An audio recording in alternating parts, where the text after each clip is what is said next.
Saya andaikan jadi umatnya Nabi Musa terus dikasih tongkat itu, terus bisa apa coba? Ketika kita punya utang disuruh nyaur ya nggak bisa dipakai jaminan kan. Tapi kalau kita jadi umatnya Rasulullah SAW ditunggoni Quran, punya banyak masalah resepnya sabar. Karena orang mensifati Allah itu macam-macam. Nggak ada agama yang mengajarkan rasional kayak agama apa? Islam. Coba misalnya nyamuk, kamu bikin nyamuk tidak bisa kan? Nyamuk punya organ tubuh kecil, organ tubuhnya punya urat. Kamu mikirnya kayak apa? Sekedar bikin patungnya saja tidak bisa, apalagi bikin nyamuk. Jadi untuk mengakui kudrohnya Allah yang tidak terbatas dan kita lemah, itu udah usah nunggu peristiwa kayak terbelahnya laut.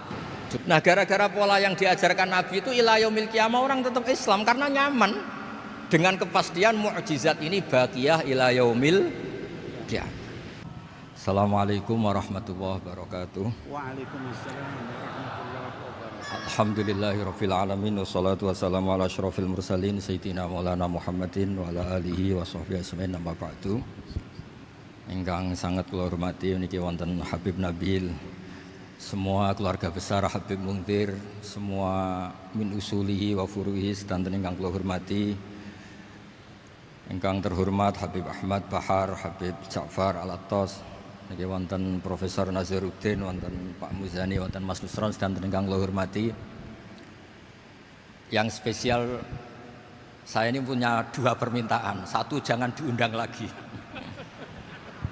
Dua, saya minta maaf kalau yang ingin ngundang mohon nggak usah diteruskan.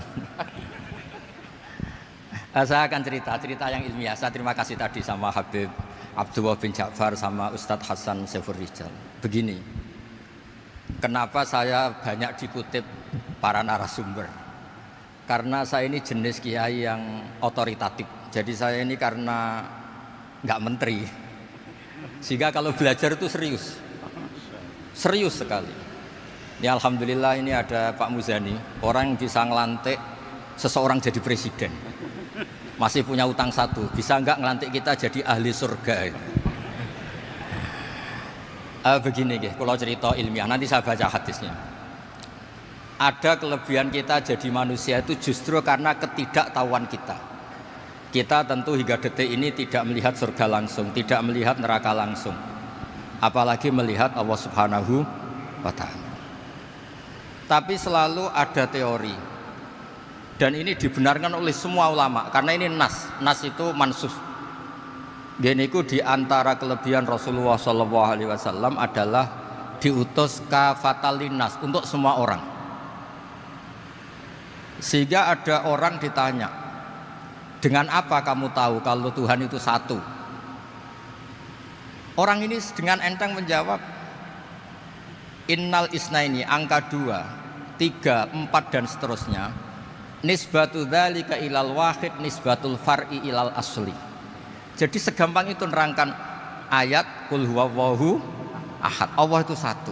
Karena angka itu 2, 3 sampai 1 miliar 1 triliun, nisbatu dzalika ilal wahid nisbatul far'i ilal asli. Semua itu asal usulnya satu.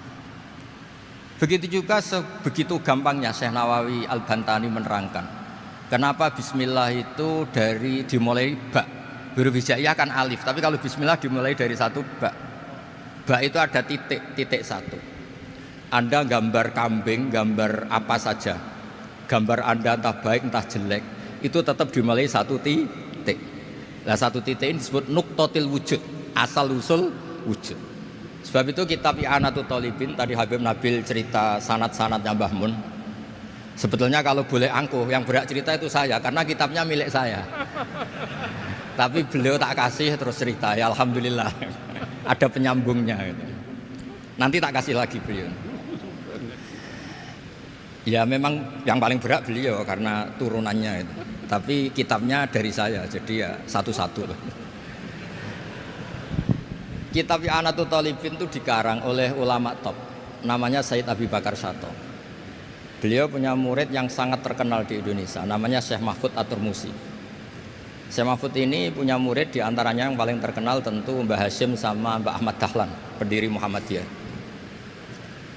Jadi Kemudian kitab I'anah ini populer sekali untuk menerangkan fikih-fikih di Indonesia. Termasuk cerita bahwa wujubul jihad itu wujubul wasail lal maqasid. Jadi jihad itu wajib, itu wujubul wasail lal maqasid. Sama cari disarahin.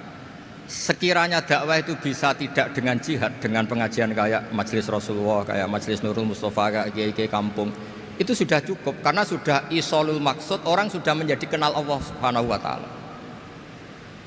Sebab itu ketika Sayyidina Ali diutus di beberapa peristiwa termasuk di Khaybar, Sayyidina Ali didhawuhi la ayyahdiyawu bika rajulan wahidan khairan laka min khumrin na'am. Ada satu saja yang Islam karena kamu itu lebih baik daripada kemenangan. Nah, kemudian ini supaya otoritatif menghormati masjid ini, Masjid Istiqlal, masjid yang luar biasa bersejarah. Saya baca keterbatasan kita, tapi ini menjadi kelebihan. Ini hadis di Shahihul Bukhari. Nanti sebagian materinya saya tinggal supaya ini tadi otoritatif tadi, supaya semuanya pakai sanad. Ini hadis dari Shahihul Bukhari, sehingga Anda tidak perlu tanya ini sahih apa enggak, karena ini di Shahihul Bukhari ikutnya. Nomor hadisnya itu 6408. Monggo kalau mau dihafal. Biasanya jenengan kan hanya hafal Arba'in Nawawiyah. Ini hadis ini nomor 6408.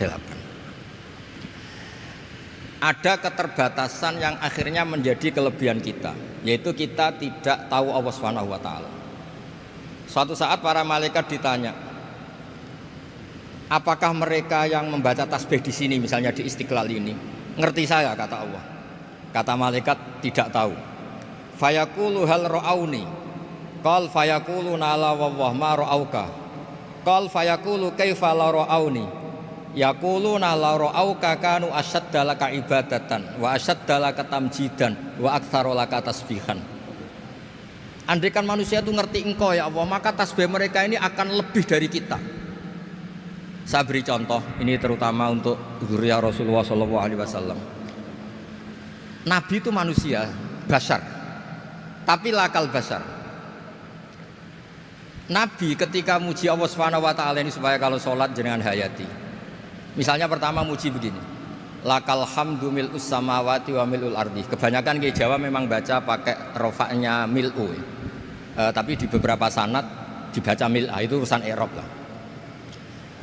Engkau itu saya puji seluas langit dan bumi, seluas langit dan bumi. Seluas langit dan bumi itu enggak keren, karena langit ini tetap mahsurah. As-samawat ini apapun luasnya langit itu tetap terbatas. Bumi apapun luasnya juga terbatas. Apa yang diteruskan oleh Rasulullah SAW? Wa mil umasyi'ta min syai'im ba'du. Dan pujian saya ini ya Allah sesuai kehendakmu, sejumlah kehendakmu, karena ini yang tidak terbatas. Begitu juga ketika Nabi dengan keterbatasan sebagai manusia, bukan sebagai Habibullah, atas nama manusia. Nabi itu punya dua sisi, kadang sebagai bashar, kadang sebagai Habibullah. Dan sama-sama penting untuk mengawal Islam ini. Saya ulang lagi, sama-sama penting untuk mengawal Islam ini. Ketika Nabi sebagai bashar ngendikan begini, la nuhsi Allahumma lakal hamdu hamda yuwafi ni'amaka, misalnya pakai mukhatab wa yukafi umazidak. Saya memuji engkau ya Allah dengan pujian yang sesuai jumlah nikmatmu. Wa yukafi umazidak, dan bisa berserasian dengan tambahan-tambahan nikmatmu. Tapi apapun luasnya nikmat itu terbatas.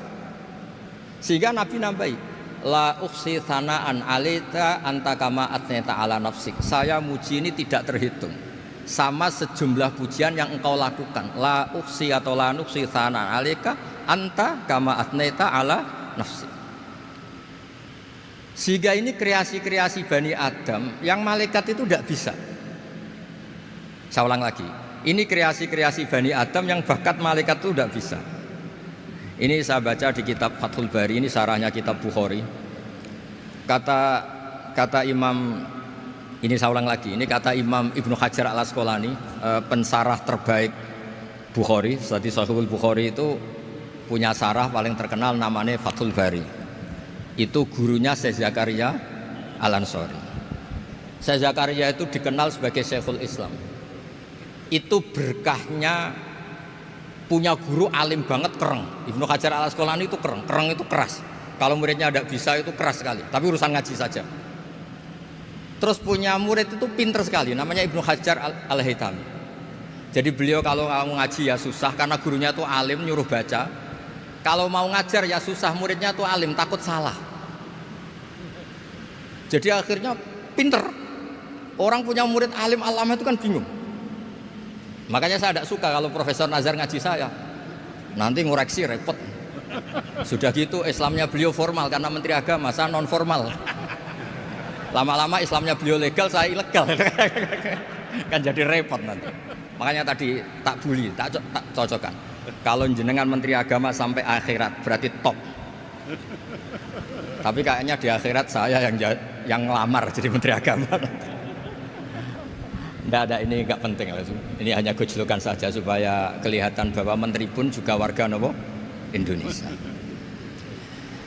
Begini kata Ibnu Hajar al Asqalani, ini saya baca ya supaya penghormatan saya sama Habib Umar Hafid. Saya ini baca kitab beliau khatam serius, namanya Taujihun Nabi li Mardhati Bari, yang ditulis oleh Ustadz Fahmi bin Ali bin Ubaidun. Saya baca banyak, termasuk ketika beliau punya manhaj yang tidak populer, kata beliau fala budda antuwattina nafsaka ala annana khudamatu hadal kaun. Kamu harus yakin bahwa tugas kiai, tugas ulama itu khudamatu hadal kaun, mengkhidmati semua alam raya ini. Dan jangan pernah putus asa, misalnya melihat non muslim terus kamu putus asa, ini non muslim enggak. Bisa saja suatu saat rubbama aslama fakhasuna islamu. Bisa saja dia Islam fakhasuna Islam. Nah, ini wirasah nabawiyah, karena dulu Nabi ketika dari kampung Abdi Yalil dan disakiti, malaikat Jibal itu usul supaya kampung itu dihabisi. Kata Nabi apa? La bal arju ayukhrijawah min aslabihim ma ya'budu wa la yusyriku bihi syai'an. Bisa saja bapaknya masih kafir, anaknya Islam, cucu-cucunya napa? Islam. Kayak apa Nabi itu? Rojaknya Masya Allah. Nah kemudian ini kembali ke tasbih tadi. Kata Ibnu Hajar al Asqalani, yukhadu min hadal hadis anna dzikral hasil min bani adam a'la wa asyrafu min adzikri al hasil min al malaikah li husuli dzikril adamin ma akasratis syawaghil wa wujudis sawarif wa sudurihi fi alamil ghaibi bi khilafil malaikati fi dzalika kulli. Jadi kita ini enggak melihat Allah langsung, enggak melihat surga langsung, enggak melihat neraka langsung. Tapi cara kita zikir, wis nek wis di neraka yo nuwangis tenan. Padahal yo ora mesti mlebu neraka, lha nuwangis tenanan. Kayak apa iman kita? Nah, iman seperti ini sesuai kriteria awal sing dikersana Allah, alladzina yu'minuna bil ghaib. Maka andekan saya ini kok dikasih mukasyafah sama Allah untuk melihat surga, saya milih enggak melihat supaya ngikuti yang tetap ghaib. Nanti kalau saya melihat langsung kemudian iman, kata Allah, akeh tunggali hakku iman mau melihat itu. Jadi kadang-kadang keterbatasan kita ini penting. Makanya masyhur Nabi pernah ngendikan tuba liman ro'ani wa amanabi, tapi wa tuba liman lam yaroni wa amanabi. Kalau orang melihat saya kemudian iman itu biasa. Ini orang zaman akhir tidak melihat saya tapi iman. Kadang-kadang itu enggak lewat Habib yang ganteng itu enggak, lewat Mudin. Mudin di kampung rapati di duit, ngono iku mulang tauhid ya mandi. Islam itu digawa Habib ya mandi, digawa menteri ya mandi, digawa Mudin ya mandi. Karena Islam itu kafatal napa kafatal dinnas. Nah yang enggak dipunyai malaikat adalah tadi seperti cerita saya tentang Imam Amudi. Segampang itu. Makanya di tradisi pondoknya Mbah Maimun itu ada tradisi qaddimid dirayah ala riwayah. Logika riwayat itu penting karena itu menjadi nyaman. Ya kayak tadi, Allah itu satu. Ketika kita berpikir angka 2, 3 sampai sekian miliar, sekian triliun, nisbatu dzalika ilal wahid, nisbatul far'i ilal asl. Semua itu dibanding angka 1 adalah cabang. Gambar kayak apa ruwetnya, dinisbatkan asal usulnya mesti satu nuktoh, yaitu satu titik. Nah satu titik ini kata pengarang I'anatul Talibin, bi kana makana wa bi yakunu mayakun. Nah kemudian terakhir ini enggak boleh lama-lama. Kalau lama-lama nanti sampean pinternya nyanyi saya, jadi itu sudah. Tapi enggak apa-apa lah. Saya ini termasuk kiai yang sudah diundang. Ini termasuk Pak MPR, nggak boleh ngundang saya. Pak Nusron apalagi nggak boleh. Itu kalau di kampung sama saya hormat, kalau di sini kok kayak menteri gitu. Menteri betul tapi. Lawang gurunya dia itu teman saya gitu. Jadi tanya ini kalau nggak percaya. Makanya kalau sama saya beliau cium tangan, saya sebetulnya ya nggak siap dicium tangan menteri itu nggak siap. Apalagi dihormati Pak Nazar nggak siap lah. Nanti dikira minta haji malah repot. repot.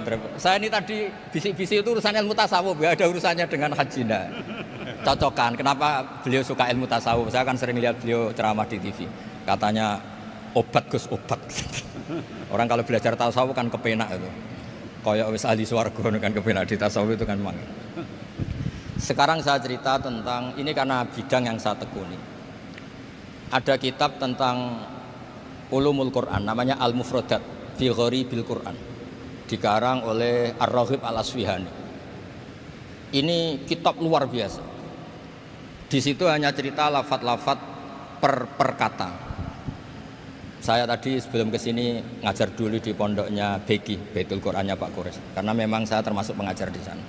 Artinya kalau saya sering ke situ jangan iri, memang saya termasuk pengajar di sana. Termasuk pengajar yang keren maksudnya. Keren itu artinya pakai referensi, bukan asal. Begini kata kitab itu.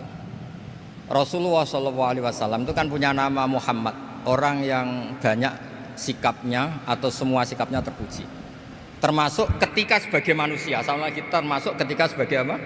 Manusia. Sebagai manusia aja Nabi gak pernah salah. Begini kata kitab itu. Nabi-nabi yang keren-keren itu, sama lihat di Ahaditsus Syafa'ah, itu masih egois. Ketika ada haulul mauqif, ada prahara mauqif, itu semua nabi bilang nafsi, nafsi, nafsi, nafsi. Ketika dimintai syafaat bilang nafsi, nafsi. Tapi Rasulullah SAW itu beliau ngendikan ummati, ummati. Dan beliau ketika dimintai syafaat kata beliau sudah, analah, saya bisa memberi syafaat. Kata beliau, fa akhirru lillahi ta'ala sajidan fa yaqulu li ya Muhammad irfa' ra'sak wasal tu'tah wasfa' tusaffa. Kayak apa hebatnya Rasulullah SAW? Umumnya para nabi melihat akhirat itu sudah akhir dari semua amal. Itu menurut Nabi Muhammad gak keren. Allah itu gak bisa didikte akhirat. Allah itu Tuhan, tetap yaf'alu ma yasha. Jadi gak bisa misalnya sudah akhirat orang nyuwun sewu terus tanya, ya Rasulullah ini sudah akhirat kok jenengan sujud bareng ini gimana? Ini sudah nggak darul amal tapi ini darul jaza, tidak bisa. Akhirat nggak bisa dibatasi. Karena akhirat nggak bisa membatasi Allah, Nabi tetap dengan rileksnya minta sama Allah. Fa ahmaduhu bima hamida 'allamani ya rabbi. Kemudian saat itu saya muji-muji Allah dengan pujian yang luar biasa. Terus kata kitab itu, fa Muhammadun Ahmadu min ghairihi. Makanya beliau punya nama Ahmad. Ahmad itu afal tafdil, bukan fi'il mudhari' waqi' mutakallim. Ini pernah madrasah dulu di Kutsian. Tamat. Terus. Beliau kalau di rumah hormatnya enggak kayak tadi, lebih dari itu. Tadi di sini pejabat terus. Sembrono ya di sini itu kenapa itu. Ya tapi enggak apa-apa itu. Tadi sudah dipuji, akhlaknya baik, apa-apa baik, alhamdulillah. Fa Muhammadun Ahmadu min ghairihi. Ketika para nabi gak bisa muji Allah di mahsyar, bahkan mereka itu nyuwun sewu egois, hanya mikir diri sendiri, nafsi-nafsi. Rasulullah Muhammad ini punya nyali untuk muji Allah dan tetap mengajukan permohonan apa? Syafaat. Makanya disebut fa Muhammadun Ahmadu min ghairihi. Sampeyan lihat di Bukhari, di Muslim. Fa Ahmadu fi mahamida 'allamaniha rabbi. Tetap muji-muji Allah. Bukti bahwa teori saya benar dan otoritatif adalah yang nggak bisa hilang di surga itu juga wiridan. Ketika kita masuk surga, apa kita kegiatannya? Da'wahum fiha subhanakallahumma wa tahiyyatuhum fiha salam wa akhiru da'wahum alhamdulillahi rabbil alamin. Nah, kemudian ini juga yang terus kemudian dinyatakan al-baqiyatus sholihat. Ini kalimat-kalimat yang abadi. Karena apa? Di dunia ya kita bilang subhanallah alhamdulillah, di akhirat dia bilang subhanallah. Kayak apa kerennya kita sebagai Bani Adam? Nah makanya disebut alladzina yu'minuna bil ghaibi. Wong tidak melihat Allah, tidak melihat surga, tidak melihat neraka, tapi iman kita ini kayak iman sing musyahadah. Iman sing hakul yakin, ainul yakin. Kenapa demikian? Ya karena tadi kita diajari terus menerus oleh Rasulullah SAW. Yang terakhir saya cerita mukjizat. Ini juga terkait dengan betapa mudahnya hadad din ini di logika, dicerna. Kata Rasulullah SAW, sabda Nabi di hadis, salang lagi ini hadis sahih di bab awal Fadailul Quran di Sahihul Bukhari. Dicek kalau nggak percaya dicek. Ma minal anbiya'i nabiyyun illa u'tiya minal ayati ma misluhu amana alaihil bashar. Wa innama kana alladzi utitu wahyan auhahu wa ilayya fa arju an akuna aktsarahum tabi'an yaumal qiyamah.